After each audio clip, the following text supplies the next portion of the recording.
Dove hunting is like the only sport in America where you can spend $22 on a box of shells, not hit anything, and still have a great time, but it doesn't always have to be like that.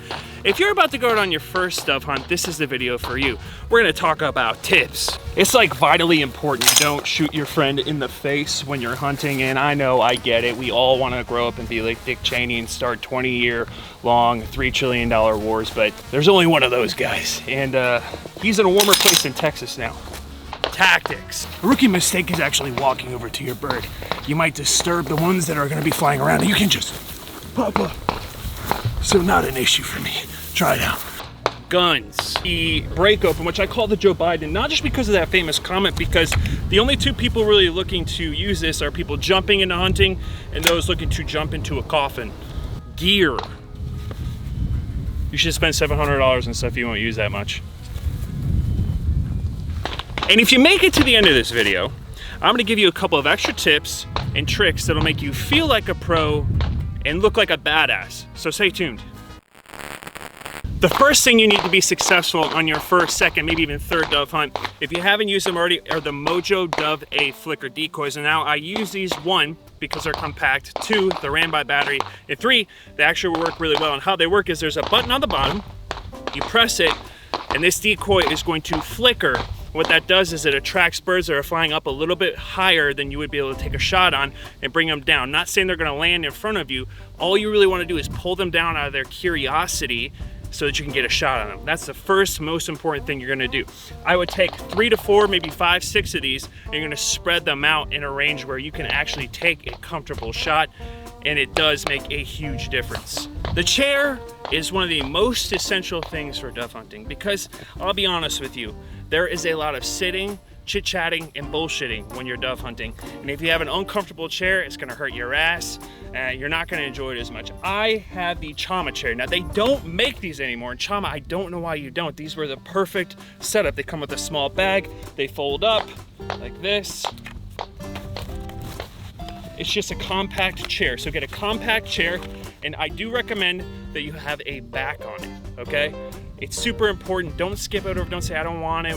You end up sitting on the ground, and I've done that before, and get your ass eaten up by a bunch of fire ants. Don't do it. One of the most essential items for this entire adventure that you're going to go on is a cooler. I am not saying that you need to buy a Yeti. I choose Yeti because I like to project a certain level of class to the people I'm hunting with. They just think I'm ignorant, and I probably am. But Yeti is great. You can use anything. Bring a cooler out there because when you shoot those dove, you're gonna stick it into, a pack or a sack. A lot of people do that. I don't. I actually put them inside the cooler right away because I don't want that meat to taste like crap by the time I get to actually, pulling all the feathers out of that bird and breasting it. So cooler is essential. Put some ice in there, an ice pack, whatever you need to do. That'll lead me into the next thing. Go ahead and bring yourself 1-gallon Ziploc bags. They're very vital because when you start, pulling the feathers out of that bird and you want to put it inside your cooler, it's all dirty in there. These baggies are going to help you keep everything nice and fresh. So when you go make those poppers you're inevitably going to make, these are going to help out significantly. You know what else this cooler is going to be good for? Vital water and electrolytes. Now, you laugh and you smirk at me and say, well, I'm going to be drinking beer out there. That's fine if you want to do that, but in Texas, where I'm hunting, it's 100 degrees, and I'm always keeping water and electrolytes on me, if not for myself, then for the guys to my left and to my right. So make sure you bring enough water, keep it cold inside of that cooler. I think one of the most underappreciated things that you can always have on you is the small but mighty folding knife. This is the Montana knife. They just came out with this folding knife. It's their first ever. I am not sponsored in any way by Montana Knife, but if they're open to the idea, I'm all for it. I absolutely love these knives. I've been buying them for a couple of years now out of archery country here in Austin. It's a fantastic blade, but you don't have to get this one. Just make sure you have a small but capable knife. You don't need a K-bar for a dove hunt. You just need something you can get those breasts out, okay? That works perfect. Now let's get to the meat and potatoes. I know you guys have been waiting for this. The shotgun. What calibers I recommend, what actions I recommend, what are the benefits of certain guns versus others. So start off with the pump shotgun, okay? I think the pump shotgun is a great choice. It has very few jams, and it's just overall very dependable. I would say the fastest and most dependable shotgun that you can have on the table. With that being said, it's not my first choice when I'm going to hunt dove.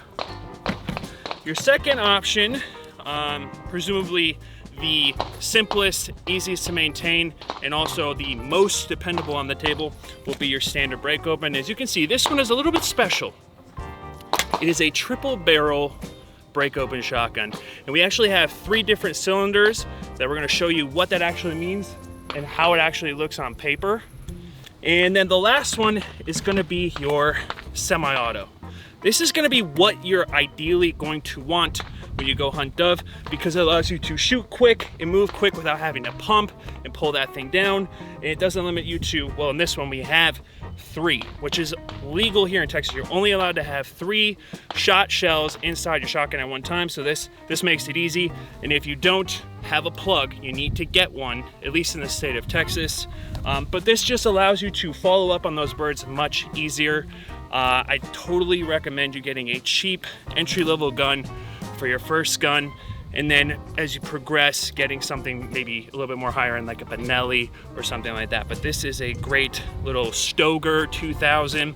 And as far as the chamber sizes in every one of these, I do recommend a 3.5-inch chamber, because let's just say you get done with dove season, you're stoked about it, and you say, I want to go on my first duck hunt. Well, this will allow you to put in those magnum loads, right? You could put in 3-inch magnum loads in these as well, but I just think that the 3.5 gives you that much more flexibility to go even shoot some goose at some point. So it's a great option to stick to the 3.5-inch, but if it's not in your price range, get at least a 3-inch chambered shotgun. The next most important consideration you're going to have to make after you choose a shotgun is what type of ammunition you're going to run. Now, there's 2 main types of metals that you're going to see in your game loads. You're gonna see your steel shot and you're gonna see lead shot. Now, I am a conservation conscious hunter, right? That doesn't mean I'm some lib that loves driving Teslas. I mean, I have a 5.0 V8.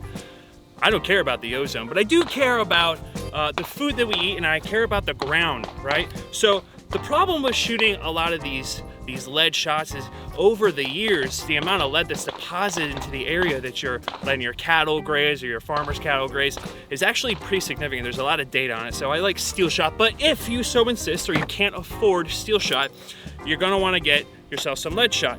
Also, it's important to consider that with steel shot, if you're shooting full choke, which we will get to here in a second, you actually can't do that because you might actually kind of mess up the barrel and the choke at the end. They don't compress like lead will. Now, there are a couple of numbers on a box. If you'll see right here, you're gonna have your gauge, your shot size, so this is 2 3/4. It's gonna have the muzzle velocity, and then it's gonna have your ounces and your shot. You really wanna pay attention to these last 2, and of course, what the shot size is. So this is 2 3/4, obviously very important, your 12 gauge, but the shot size matters, right?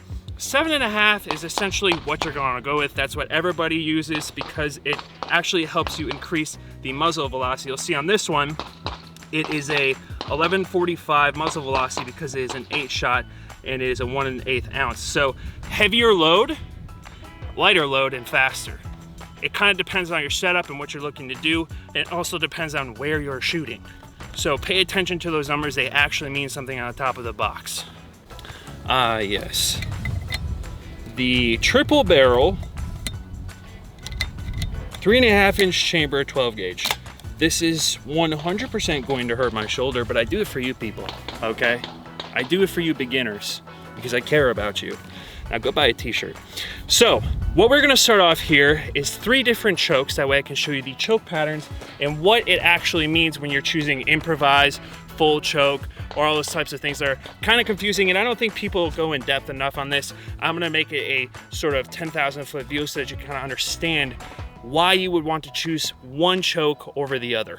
So the way that this gun actually fires is it fires from the lower right to the bottom low left, and then the top barrel. What we have for chokes is, and the first one we're gonna be shooting is the cylinder. So let's just focus on that right now.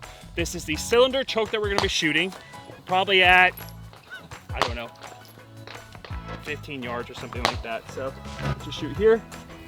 Gears on. All right, let's go check out the pattern.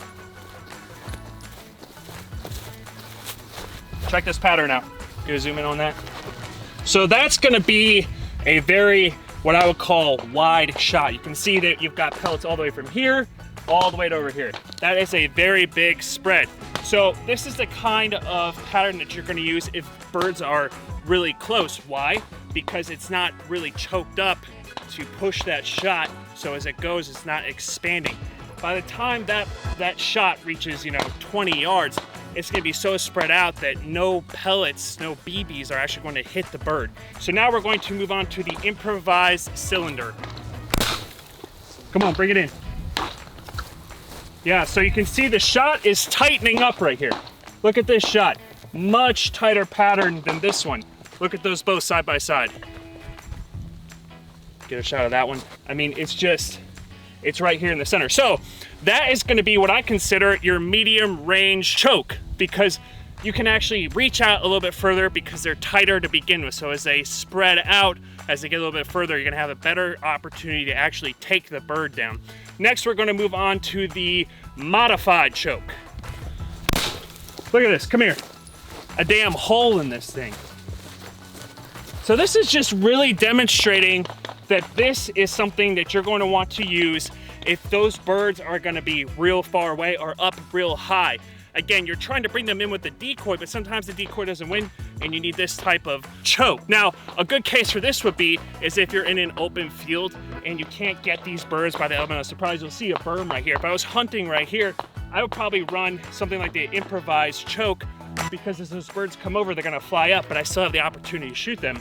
But if I was in an open field, I definitely want to shoot this modified choke with that tighter pattern so they can go further before it spreads out. There you go. So I promised you a tip that'll help you get ready for dove season so that you don't end up sweating through your shirt with no dove to show for it on opening day. And that tip is simple, but it's often overlooked and taken for granted. And that tip is go out and skeet or trap shoot. For a lot of us, it's about a year before we pick up our shotgun again after dove season, because most of us move into rifle or bow hunting, and then there's nothing after that. So then you get to about, August 29th, and you're looking at your shotgun and going, is it safe? Is it clean? Am I good to go? And then you go out and you're missing a bunch of birds because you haven't learned to retrain your brain on how to follow and lead birds. So go shoot some trap at least the weekend beforehand. Don't do it a month beforehand because I think you will lose that soft skill. Go ahead and do it, a couple of days before you actually go out and hunt. And make sure you do it with the exact gun you're going to use on the hunt. That's very important. Now, I did promise you not only a tip, but an accessory or a piece of gear that would make you look like a badass to other hunters. So I present to you the Victra 12 by YHM. Now, it's been a long time coming. I've wanted to get a shotgun suppressor because it's honestly, it's stupid. It's fun, it's ridiculous, and I think it looks badass. The cool thing about the Victra 12 is this is an insane setup right here, right? But it's modular, so you can actually take baffles off and make it, I believe, as short as you would like it to be. Now, the reason why I have it fully choked up is because I have tinnitus from the military, and I have ear pro in, and I'm still shooting suppressed gun. I think that suppressors, given that the 4473 background checks are all you have to go through now, are gonna be a lot more popular in the sport of hunting dove. And I just love that for you, for me, and for all Americans. And I just want to say thank you to Brandon Herrera, all of the Gun Owners of America members, and just thank you for pushing through all of the legislation work, whatever you want to call it, the lawsuit, and everything you did to help Americans be able to own and participate fully in their Second Amendment. Now, enough talking. Let's go shoot this badass thing. No le faltan ni los diamonds en la Glock. Todo por su familia, nunca nada les faltó. Familia, nunca nada les faltó. Y ahora todos saben, no perdona una traición. Privada la clave, así se mueve el viejo.